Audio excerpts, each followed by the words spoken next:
दोस्तों स्टडी 91 के online platform में आप सभी का बहुत बहुत स्वागत है। दोस्तों आज आप सभी के समक्ष वर्ल्ड ज्योग्राफी के अगले लेक्चर को लेकर हाजिर हूं। आज हमारा दोस्तों 312 नंबर का लेक्चर है। आज की क्लास यदि आप देखते हैं तो पूरे 9360 सवाल आपके तैयार हो जाएंगे। ज्योग्राफी की क्लास दोस्तों 231 नंबर से हम लोगों ने स्टार्ट किया था, 312 पे आ चुके हैं। बहुत जल्द दोस्तों हमारा 100 लेक्चर पूरा कंप्लीट होने वाला है। ठीक है, आज हम लोग ज्योग्राफी के अंतर्गत दोस्तों एक नए टॉपिक को पढ़ना शुरू करेंगे, जिसके अंतर्गत आज हम कृषि के बारे में बात करेंगे।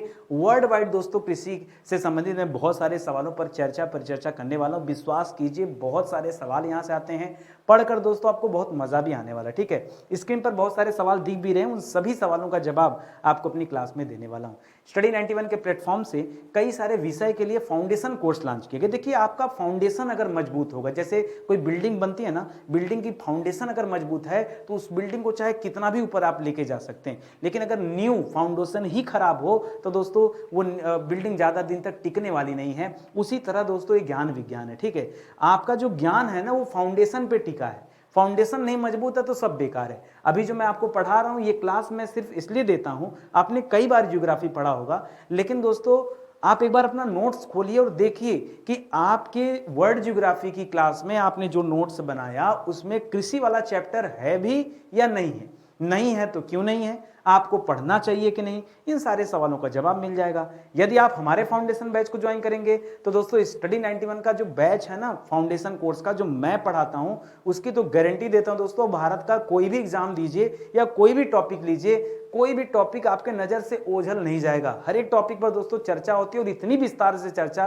कि मैं क्या ही कहूं। ठीक है, आपको कभी अगर जानना हो मेरे स्पेशल बैच के बारे में जानना, मैं सिर्फ 2 बैच बताता हूं दोस्तों। आप एक बार ना हिस्ट्री में मॉडर्न हिस्ट्री का बैच ज्वाइन करके देखो दोस्तों, आपको अगर अपने देश से प्यार ना हो जाए, दोबारा से प्यार हो जाएगा कि सर क्या इतिहास है, भारत का क्या इतिहास है, मैं क्या ही बताऊं। ठीक है, एक बार आप पढ़ के देखो, बेचने के लिए नहीं बोल रहा हूं, क्वालिटी की बात कर रहा हूं दोस्तों। क्वालिटी, सीधे क्वालिटी की बात करिए।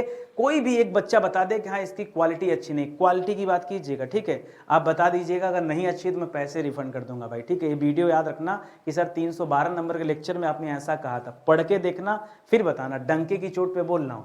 आ जाओ, सवालों का सिलसिला शुरू होता। पहला सवाल है कि विश्व के लगभग कितने क्षेत्रफल पर खेती की जाती है। परसेंटेज नहीं पूछता, मान लीजिए अगर परसेंटेज पूछ देता तो कि विश्व के कितने प्रतिशत क्षेत्रफल पर खेती की जाती है, तो याद रखे बताइएगा दोस्तों 29% क्षेत्रफल पर। अगर मैं पूरे विश्व की बात कर दूं, पूरे विश्व में दोस्तों बहुत जगह खेत है, ऐसा थोड़े कि सिर्फ खेती सिर्फ भारत में होता है। ठीक है, बहुत जगह होता है। वर्ल्ड वाइड लेंगे तो जो क्षेत्रफल बनेगा दोस्तों 29%, लेकिन यहाँ परसेंटेज नहीं पूछा है। यहाँ दोस्तों आपको आंकड़े में बताना है, तो याद रखेगा 1.74 बिलियन, कितना दोस्तों 1.74 बिलियन वर्ग किलोमीटर, वर्ग किलोमीटर दोस्तों। ये क्या दोस्तों, इतने क्षेत्रफल पर दोस्तों खेती की जाती, इतने बड़े क्षेत्रफल, अरे रहते भी कितने लोग ये भी तो याद रखे। ठीक है, अकेले भारत की जनसंख्या देखिए तो दोस्तों भारत की जनसंख्या 2011 का आंकड़ा कहता है कि 120 करोड़ दाग गई थी। अब तो मुझे लगता है 20 करोड़ और बढ़ गया होगा,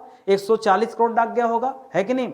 तो ये मेरा अपना आंकड़ा है, अपना सुझाव है। ठीक है, बाकी आप सभी समझदार हैं, जानते हैं। चलिए आगे बढ़ते हैं दोस्तों। कह रहा है कृषि भूमि का 1/3 मानसून। ठीक है, जितना कृषि भूमि है उसका 1/3 मानसून पाया जाता है। कहां पर, जो सबसे बड़ा महाद्वीप होगा दोस्तों, जो सबसे बड़ा महाद्वीप होगा वहीं पर दोस्तों सबसे ज्यादा खेती भी होगी।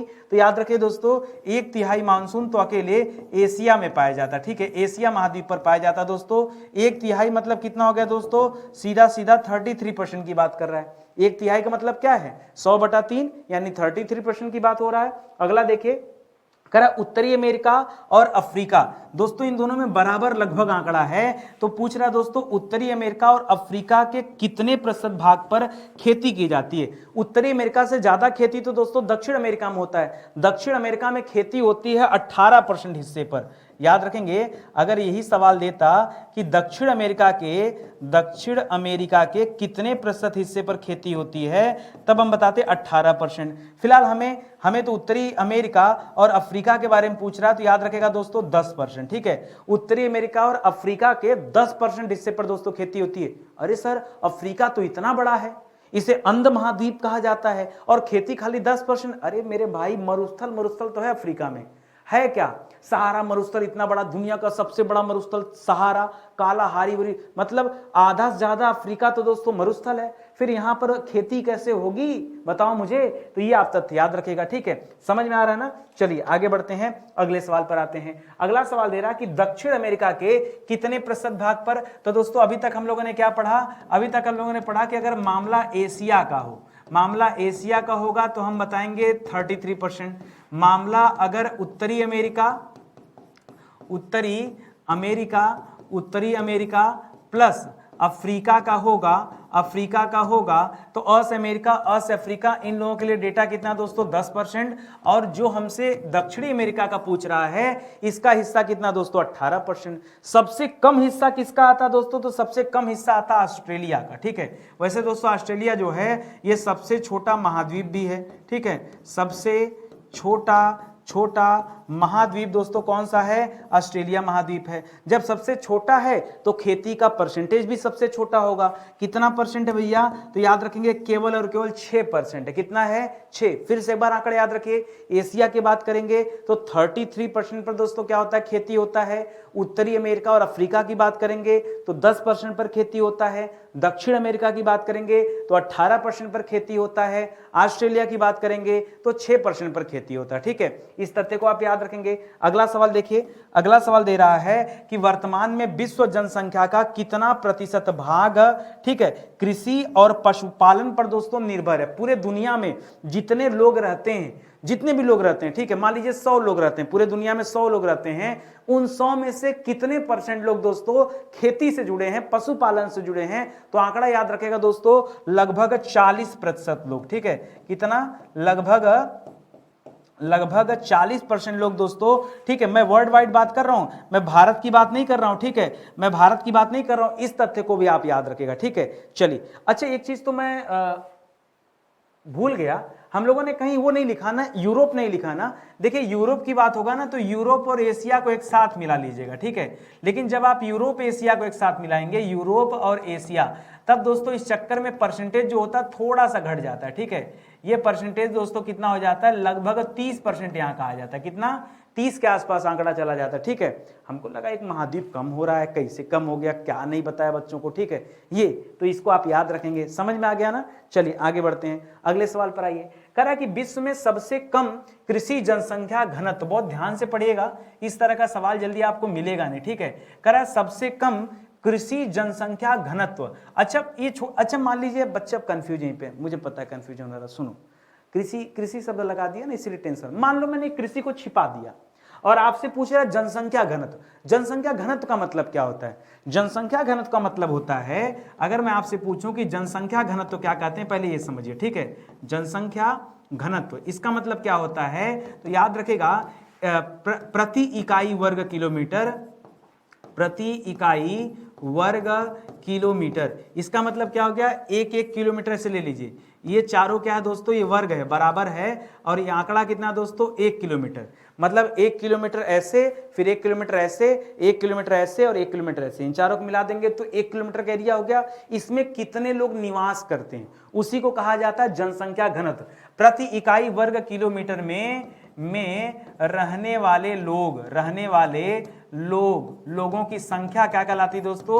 लोगों की संख्या क्या कहलाती? इसी को कहते हैं जनसंख्या घनत्व। तो अभी क्या पूछा? कृषि जनसंख्या घनत्व। इसका मतलब प्रति इकाई वर्ग किलोमीटर में खेती करने वाले लोगों की संख्या, ठीक है, उसी को कहते हैं जनसंख्या घनत्व। और ये किन दो देशों में दोस्तों सबसे कम है? क्या दे दिया दोस्तों? सबसे कम है। तो याद रखिएगा यहां पर 2 देश हैं सबसे कम में दोस्तों, एक ऑस्ट्रेलिया आता है, बहुत कम, ठीक है। ऑस्ट्रेलिया में कृषि जनसंख्या घनत्व दोस्तों सबसे कम है, केवल 2 ही है, ठीक है, 2 ही है ये दोस्तों, ऑस्ट्रेलिया और कनाडा। ऑस्ट्रेलिया और कनाडा।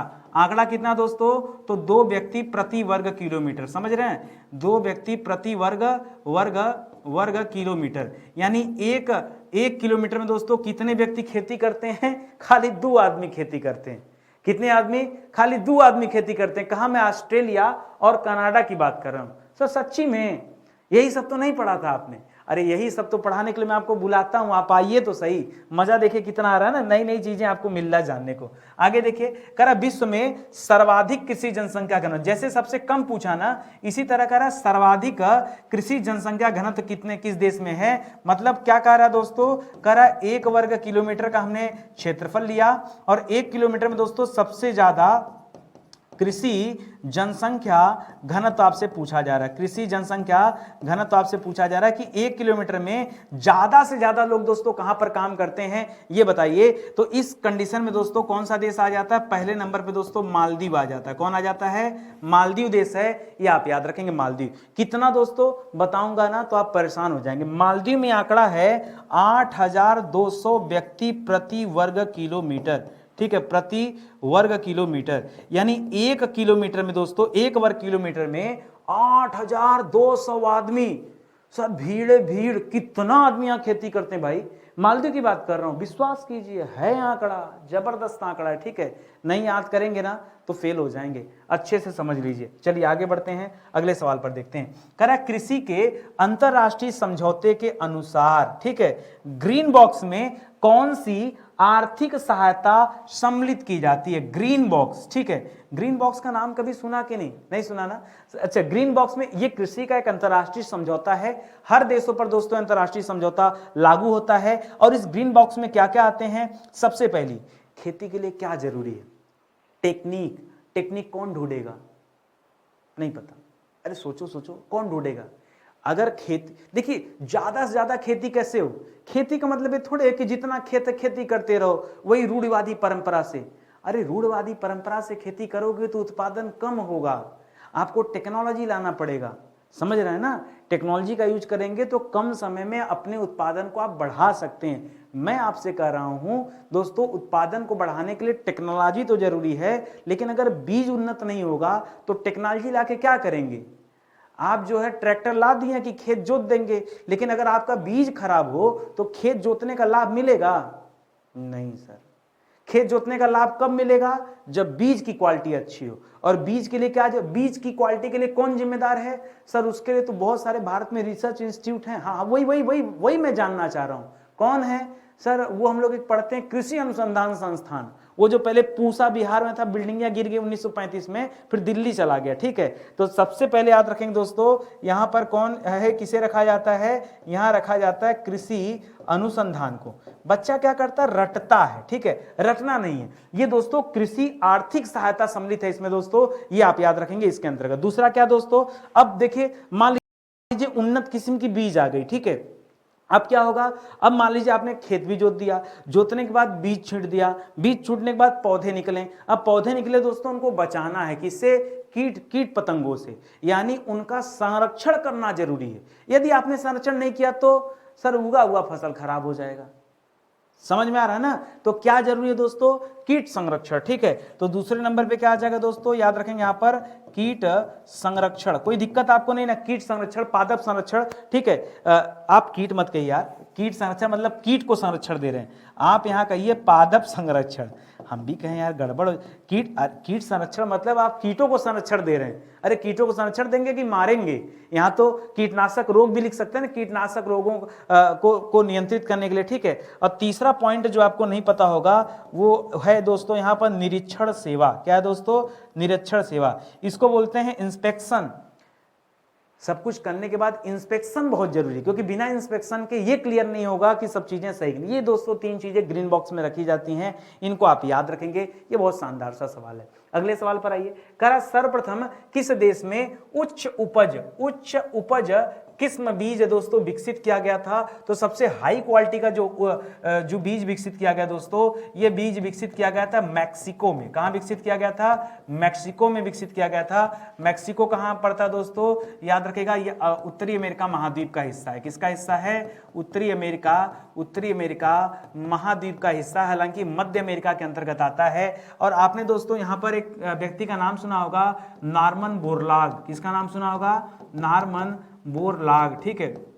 नॉर्मन बोरलाग कौन थे दोस्तों, इनको हरित क्रांति का जनक कहा जाता है। क्या कहा जाता है, हरित क्रांति का जनक कहा जाता है। सर हम तो एम एस स्वामीनाथन पढ़े, अरे एम एस स्वामीनाथन को भारत में हरित क्रांति का जनक कहा जाता है। और ये कौन है दोस्तों, नॉर्मन बोरलॉग, इनको विश्व में हरित क्रांति का जनक कहा जाता है। यही दोस्तों पूछता भारत में हरित क्रांति का जनक कौन था, तब क्या बताते दोस्तों, तब बताते एम एस स्वामीनाथन। नोट कर लीजिए, अच्छा ठीक है। अगर पूछता दोस्तों भारत में हरित क्रांति का जनक, हरित क्रांति का जनक किसे कहा जाता दोस्तों, तो ये कहा जाता है M S Swaminathan, M S Swaminathan को कहा जाता है। ये आप याद रखेंगे ये सवाल, ठीक है। अब आगे बढ़िए। कह रहा विश्व में कृषि भूजोतो, भूजोत मतलब अरे कृषि माने खेती, भू माने भूमि, जोत माने जोतना, यानी उसका आकार, ठीक है। जोत माने जोतना नहीं, जोत मतलब आकार, ठीक है। तो ये पूछ रहा दोस्तों कृषि भूजोतों का औसत आकार सबसे बड़ा किस देश में। देखो सबसे बड़ा तो वही होगा जहां पर सबसे कम जनसंख्या कृषि कार्यों में लगी होगी। अरे सर वो 2 आदमी 1 वर्ग किलोमीटर में खाली 2 आदमी काम कर रहे थे, कहां, ऑस्ट्रेलिया और कनाडा। इसका मतलब इस सवाल का सही जवाब तो सर ऑस्ट्रेलिया ही होने वाला है, 110% बिल्कुल सही। अरे अब आप गलत सोचेंगे ही नहीं, ठीक है। ऑस्ट्रेलिया याद रखेगा दोस्तों, ऑस्ट्रेलिया, ठीक है। ये आपका दोस्तों सही जवाब हो जाएगा। कितना हेक्टेयर दोस्तों, तो याद रखेगा एक आंकड़ा यहां पर 3589 हेक्टेयर, कितना, 3589 हेक्टेयर की हेक्टेयर, ठीक है। हेक्टेयर की जो जोत है दोस्तों, ये औसत जोत के बारे में बता रहा हूं। इतना बड़ा औसत जोत एक आदमी के पास, आपने वैसे भी पढ़ा दोस्तों कि कितने हैं, ठीक है। इसे आप याद रखेंगे। अगले सवाल पर आइए। कह रहा है विश्व में प्रति 1000 व्यक्तियों पर सबसे अधिक कृषि भूमि दोस्तों किस देश में दोस्तों, तो बताया तो कि ऑस्ट्रेलिया में सबसे ज्यादा कृषि भूमि कहां पर, ऑस्ट्रेलिया में, ठीक है। और दोस्तों अगर मैं पूरे विश्व के क्षेत्रफल में देखूं तो दोस्तों ऑस्ट्रेलिया का क्षेत्रफल कितना दोस्तों, आपने पढ़ा था 6%, ठीक है। पूरे विश्व के 6% हिस्से में दोस्तों ऑस्ट्रेलिया आता है, ये आप याद रखेंगे, ठीक है। और सबसे कम दोस्तों कृषि जनसंख्या अनुपात यहां पर है, जनसंख्या अनुपात नहीं, सबसे कम कृषि जनसंख्या घनत्व अनुपात दोस्तों यहां पर, ठीक है, सबसे कम। ये तथ्य भी आप याद रखिएगा, ठीक है। आगे बढ़िए। करा विश्व में प्रति 1000 व्यक्तियों पर सबसे कम कृषि भूमि किस देश में दोस्तों। अभी दोस्तों क्या पूछा था, पीछे सबसे अधिक पूछा था, भाई यहां पर तो सबसे हिस्सा जो मिलेगा सबको ज्यादा हिस्सा मिलेगा, ठीक है। और अब दोस्तों क्या पूछ रहा है, सबसे कम कहां पर है। सबसे कम में सर मालदीव कर देते मालदीव, लेकिन मालदीव को पछाकर दोस्तों यहां सिंगापुर आ गया है, ठीक है। सिंगापुर आगे दोस्तों, सिंगापुर नंबर 1 पर है, नंबर 2 पर इच्छा हो तो मालदीव कर सकते हो, ठीक है, मालदीव कर सकते हो। ऐसे नंबर 1 पर कर लीजिए, ज्यादा परफेक्ट आंसर हो जाएगा अगर 1000 व्यक्तियों पर सबसे कम कृषि भूमि की बात करेंगे तो, ठीक है। इसको आप याद रखेंगे। और एक सवाल हमने पढ़ा था दोस्तों, कृषि जनसंख्या घनत्व, कृषि जनसंख्या घनत्व, ठीक है। कृषि जनसंख्या घनत्व सर्वाधिक कहां पर था दोस्तों, सर्वाधिक कहां पर था, तो जब हमने सर्वाधिक पढ़ा था तो पढ़ा था मालदीव में था, मालदीव में। और कितना दोस्तों था यहां पर, तो याद रखेगा 8200 व्यक्ति प्रति वर्ग किलोमीटर, ठीक है, प्रति वर्ग किलोमीटर दोस्तों। ये एक आंकड़ा था जो आपको पीछे मैंने दिया था, इसको आप अच्छे से याद रखेगा। हालांकि यहां पर दोस्तों और भी कम है, ये आप याद रखेंगे, सिंगापुर जवाब हो जाएगा। अगला लिख रहा दोस्तों, खाद्यान्न फसलों के अंतर्गत, ठीक है, खाद्यान्न फसलों के अंतर्गत आने वाली फसल कौन सा है। खाद्यान्न का मतलब क्या है, ऐसी फसल जो खाई जाती हो। खाद्यान्न मतलब क्या, खाई जाने वाली फसल, ठीक है। क्या दोस्तों, खाई जाने वाली फसल। ऐसी कौन सी फसल है जिसको आप खाते हैं, ठीक है। सर बहुत कुछ आता है, जैसे दोस्तों गेहूं की बात कर लीजिए, जैसे दोस्तों आप जो है चावल की बात कर लीजिए, जैसे दोस्तों आप मक्का की बात कर लीजिए, ठीक है। अब दोस्तों ये सब खाने वाली फसल के अंतर्गत ही तो आते हैं, ठीक है। मक्का की बात कर लीजिए, बिना दाल के जीवन नहीं चलना, दाल बाटी चोखा कैसे बनेगा, ठीक है। जौ वगैरह की बात कर लीजिए, ये सब, ठीक है। ये सब जो दोस्तों इसे खाद्यान्न फसल कहते हैं, क्या कहते हैं, खाद्यान्न, जिनको उगाया जाता है खाने के लिए, ठीक है। ये आप ध्यान रखेंगे। अगले सवाल पर आइए। करा नकदी फसलों के अंतर्गत दोस्तों कौन सा आता है। नकदी फसल किसे कहते हैं, ऐसे फसल जिन्हें ठीक है बेचने के लिए उगाया जाता है, बेचने के लिए उगाया जाता है। ऐसी फसल जिसे बेचने के लिए उगाया जाता है उसको इसके अंतर्गत रखा जाता है। जैसे दोस्तों चाय की बात कर दें, जैसे कॉफ़ी की बात कर दें, जैसे गन्ना की बात कर दें, जैसे कहवा की बात कर दें, जैसे कपास की बात कर दें, ठीक है, ईटीसी कर लीजिए। ये जो फसलें दोस्तों, इनको किस लिए करते हैं दोस्तों, इनका काम जैसे तंबाकू वगैरह भी ले लीजिए, ठीक है, ये सब का काम क्या है, इनको बेचने के पर्पज से ही दोस्तों उगाया जाता है, इसलिए इन सबको दोस्तों नकदी फसलों के अंतर्गत रखा जाता है। ठीक है दोस्तों, स्टडी 91 के प्लेटफॉर्म से किताबें भी लॉन्च की गई। ठीक, आप एक मौका दीजिए, हमारी किताबों को लीजिए। देखिए, एक बात आप मानते हैं ना कि नितिन सर बड़े मेहनत से पढ़ाते हैं, कंटेंट बड़े मेहनत से तैयार करते हैं, तो किताब चोरी करके बनाएंगे, किताब भी बड़ी मेहनत से बनाए होंगे।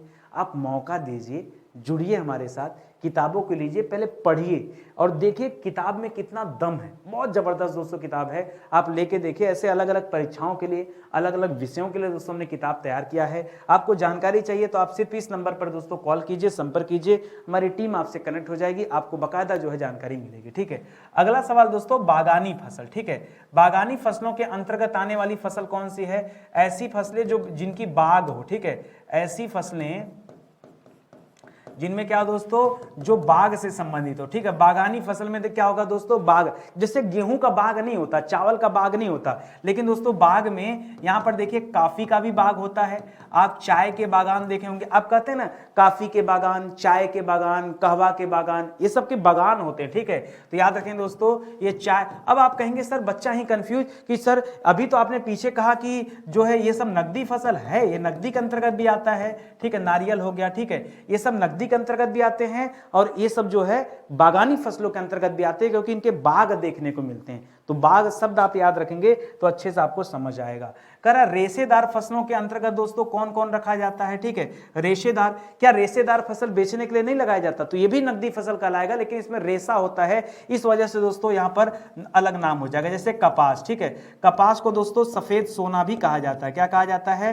व्हाइट गोल्ड कहा जाता है, सफेद सोना कहा जाता है। ठीक है, एक नंबर लिखेगा। जैसे लिखेगा जूट, जूट से दोस्तों क्या बनता है? जूट से दोस्तों बहुत कुछ बनता है, जैसे जूट की रस्सियां बनती हैं, जूट से दोस्तों खांची वगैरह बनता है, जूट से दोस्तों लकड़ी के कुछ सामान बनाए जाते हैं। ठीक है, वो जूट क्या करता है, जोड़कर पहले रस्सी बनता है और बाद में दोस्तों उससे निर्मित होता है। ठीक है, तो आप याद, जूट का सबसे ज्यादा उत्पादन दोस्तों पश्चिम बंगाल करता है, वर्ल्ड वाइड दोस्तों बांग्लादेश करता है। ठीक है, बाकी दोस्तों सन की डंडी वगैरह सुना होगा, सन का नाम सुना होगा, भांग वगैरह का नाम सुना होगा, भांग। ठीक है, ये सब दोस्तों रेशे, भांग को भी रेशेदार फसल में रखा जाता है, नहीं पता ना, याद रखेगा, भांग को भी दोस्तों कहां रखा जाता है? रेशेदार फसल में रखा जाता है, ये आप याद रखेंगे। ठीक है, आगे बढ़िए। कह रहा है जंतु उत्पाद के अंतर्गत दोस्तों कौन से उत्पाद आते हैं? जंतु उत्पाद, ऐसे उत्पाद जो जंतुओं से हमें प्राप्त होते हैं, उनको इसके अंतर्गत रखा जाता है। जैसे दोस्तों सिल्क की बात करें, ठीक है, सिल्क की बात कर दें, ठीक है, अरे सिल्क माने क्या नहीं जानते? सिल्क, सहतूत के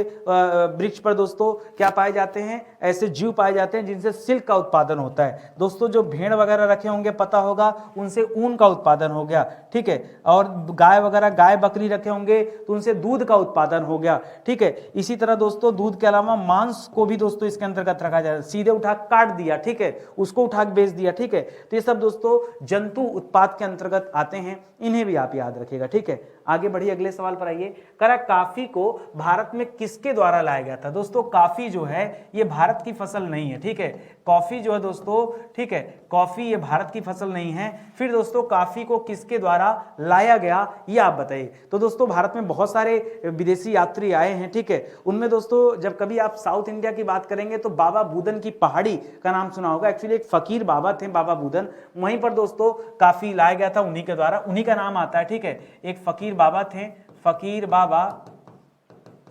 बाबा बुदन। ठीक है, बुदन, ठीक है, फकीर बाबा बुदन के द्वारा दोस्तों ये लाया गया था। और बुदन की बाबा बुदन की पहाड़ी भी दोस्तों आपको तमिलनाडु में मिल जाएगी। ठीक है, तो वो भी आप तथ्य याद रखेंगे। अगले सवाल पर आइए। कह रहा है काफी दोस्तों मूलतः कहाँ का पौधा है? तो दोस्तों अगर ये पूछे मूलतः तो आप कल्पना कीजिए कहाँ का पौधा होगा, काफी कल्चर कहाँ का है? ये कल्चर दोस्तों आपको अफ्रीका में, अमेरिका में नजर आएगा दोस्तों, यही आप सोचेंगे। बताइए कॉफी कहाँ से है? आप गलत सोचते, चीनी जो है चाय जो है वो चीन से है और मक्का दोस्तों मैक्सिको से है। ठीक है, और इसी तरह से दोस्तों फसलें अलग अलग जगह से हैं। ये जो कॉफी है ना ये मूलतः अबिसीनिया से मिली हुई। कहाँ से दोस्तों?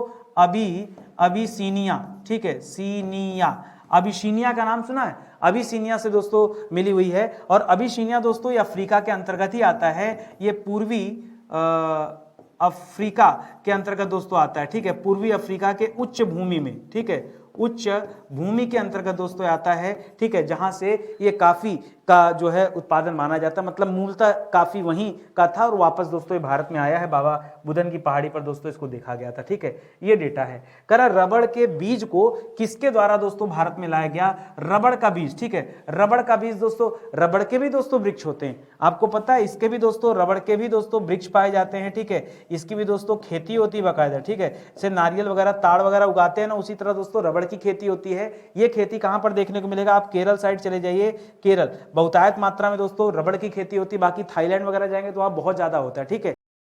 तो ये आप याद रखिए किसके द्वारा लाया गया था दोस्तों? ये लाया गया था हेनरी विलियम के द्वारा। किसके द्वारा दोस्तों?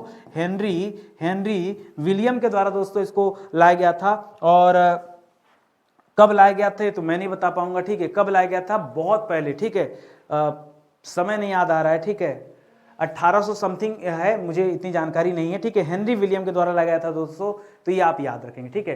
अगले सवाल पर आइए। अगला सवाल दे रहा है कि रबड़ के पौधे की जन्म भूमि कहां पर, ठीक है। अभी हमने पीछे क्या पढ़ा दोस्तों? हमने सिर्फ अभी कॉफी के बारे में पढ़ा, ठीक है, कि कॉफी की जो जन्मभूमि है वो कहां पर दोस्तों? तो कॉफी की जन्मभूमि है अबिसीनिया। क्या दोस्तों? अबिसीनिया, ठीक है, अबिसीनिया कहां पड़ता दोस्तों? ये अफ्रीका के अंतर्गत आता, पूर्वी अफ्रीका के अंतर्गत आता। उसी तरह से आपसे पूछ रहा दोस्तों कि रबड़ का कहां पर देखने को मिला है, तो इसकी जन्मभूमि दोस्तों ब्राजील है। कहां पर दोस्तों? ब्राजील जन्मभूमि है। और ब्राजील कहां पड़ता दोस्तों? यह दक्षिण अमेरिका के अंतर्गत आता है। ये तथ्य आप याद रखेंगे। कोई दिक्कत आपको नहीं ना? समझ में आ रहा है ना अच्छे से? चलिए आगे बढ़ते हैं। अगला सवाल दे रहा है कि चाय के मूल पौधे को किसने और कहां पर खोजा? किसने और कहां पर खोजा था? तो चाय का पौधा दोस्तों चीन में खोजा गया। कहां खोजा गया? चीन में खोजा गया था। चीन में आपने सुना होगा यून्नान का नाम, यून्नान पठार, ठीक है, यून्नान पठार का नाम सुना होगा दोस्तों। ये यून्नान पठार पर ही दोस्तों पहली बार देखा गया था। और किसने खोजा था दोस्तों? तो याद रखिएगा, नाग ने खोजा था। किसने? शाने नाग। किसने खोजा था दोस्तों? शाने नाग ने दोस्तों इसे खोजा था। ये चीन में दोस्तों था और चीन से दोस्तों भारत आया है। मैं चाय की बात कर रहा हूं, ठीक है। आगे बढ़िए अगले सवाल पर। करा भारत में चाय उगाने का श्रेय किसे दिया जाता है? भारत में पहली बार दोस्तों चाय की खेती किसने कराई? चाय उगाने का दोस्तों श्रेय किसे दिया गया? तो दोस्तों ये श्रेय दिया गया रॉबर्ट ब्रूस को। किसे दिया गया?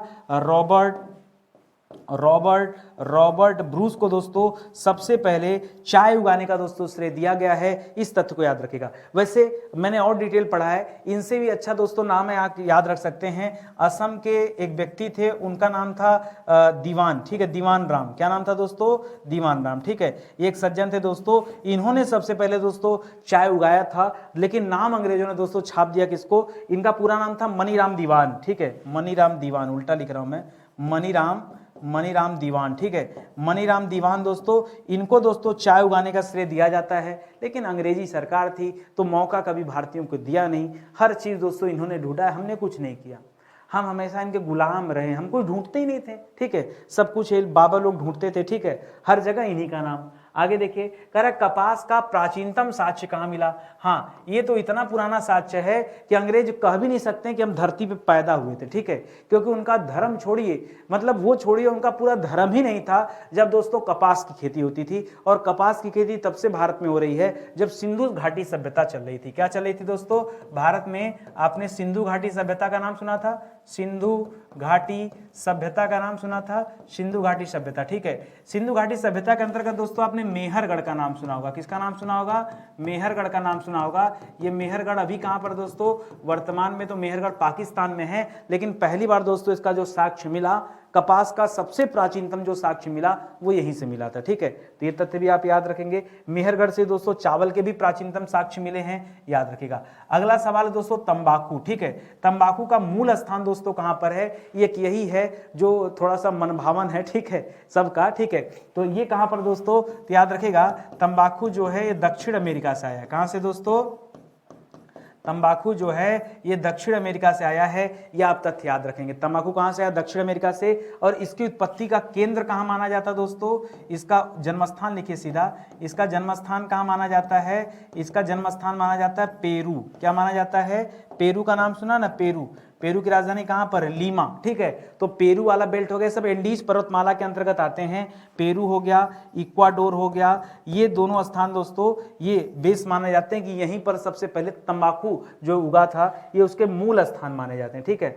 अगला सवाल देखिए, करा मूंगफली की जन्मभूमि कहां पर है। पहले बताइए मूंगफली की सबसे ज्यादा खेती कहां पर होती है, ठीक है। मूंगफली का सर्वाधिक उत्पादन कहां पे होता है, सर्वाधिक उत्पादन, मूंगफली के सर्वाधिक उत्पादन में दोस्तों गुजरात का नाम आता है, ठीक है। सबसे ज्यादा उत्पादन गुजरात में होता है। आपसे फिलहाल जन्मभूमि पूछ रहा है, तो इसकी जन्मभूमि कहां दोस्तों, दक्षिण अफ्रीका, अमेरिका मत कीजिएगा दोस्तों, दक्षिण अफ्रीका, ठीक है। दक्षिण अफ्रीका दोस्तों इसकी जन्मभूमि है। ये आप याद रखें, मैं बात कर रहा हूं मूंगफली का, ठीक है। और मूंगफली दोस्तों किस प्रकार की फसल है, तो लोग नहीं जानते, यह तिलहनी फसल है। कैसी फसल दोस्तों, यह किस प्रकार की फसल है, यह एक तिलहनी फसल है मूंगफली, यह भी आप याद रखिएगा, ठीक है। चलिए आगे बढ़ते हैं। अगला सवाल दे रहा है, सर ये सब कुछ नहीं भारत में था, ये सब कुछ भारत से बाहर से आया। जी हाँ, ये सब कुछ दोस्तों भारत के बाहर से आया है, याद रखेंगे। अगला सवाल दे रहा है कि आलू का पौधा, अरे बाप रे सर, आलू नहीं रहता तो जीवन में कुछ नहीं रहता। आलू है कि जीवन है, आलू है तो आलू भिंडी है, आलू है तो आलू परोरा है, आलू करेला में डाल दो, आलू पनीर के साथ मिला दो, आलू की पूड़ी बना, मतलब आलू को जैसे चाहे वैसे रख लो। सोचो अगर बिन आलू जीवन कैसा होता, बच्चों का जीवन दोस्तों बिना आलू के कैसा होता, दाल के साथ चोखा भी नहीं नसीब होता, ठीक है। ये लाया कौन, उसको धन्यवाद करिएगा, इसको लाया पुर्तगालियों ने। भारत में पुर्तगालियों ने आलू लाकर बहुत बड़ा काम किया। आलू भी लाया, प्रेस, पूछता ना, अरे सही स्त्री नहीं, प्रेस मतलब प्रिंटिंग प्रेस, ठीक है। एक सवाल और आता है परीक्षा में, खूब आता है कि प्रिंटिंग प्रेस दोस्तों भारत में कौन लाया, प्रिंटिंग प्रेस, ठीक है।